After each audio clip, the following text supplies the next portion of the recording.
Let's look at the sine formula.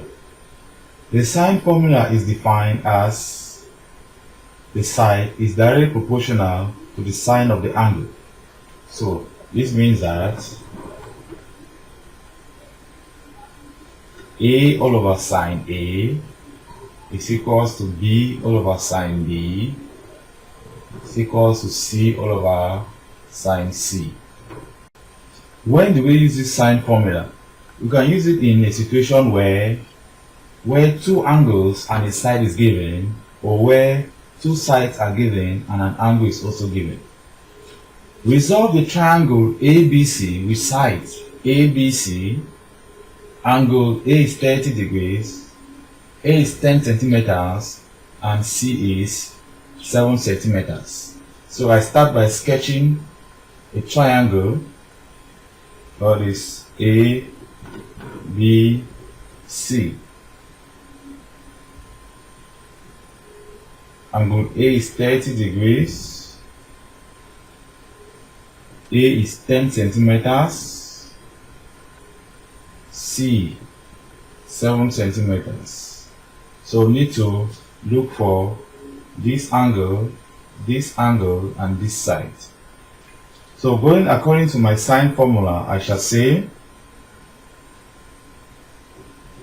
10 all over sine 30 is equals to 7 all over sine C.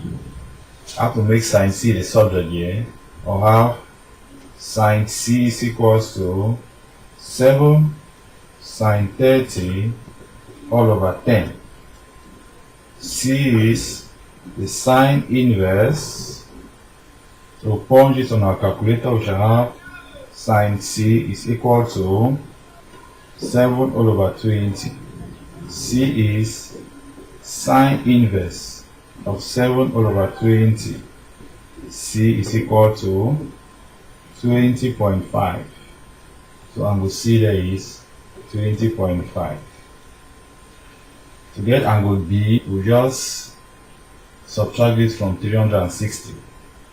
So angle B will be 180 minus 30 plus 20.5. Angle B gives us 129.5 degrees. So we have resolved all the properties of this triangle. We have all the three sides and the three angles. We could equally have worked out this angle using our sine formula to get B. So let's use the sine formula to get the side B. So here I shall have, going from what I know,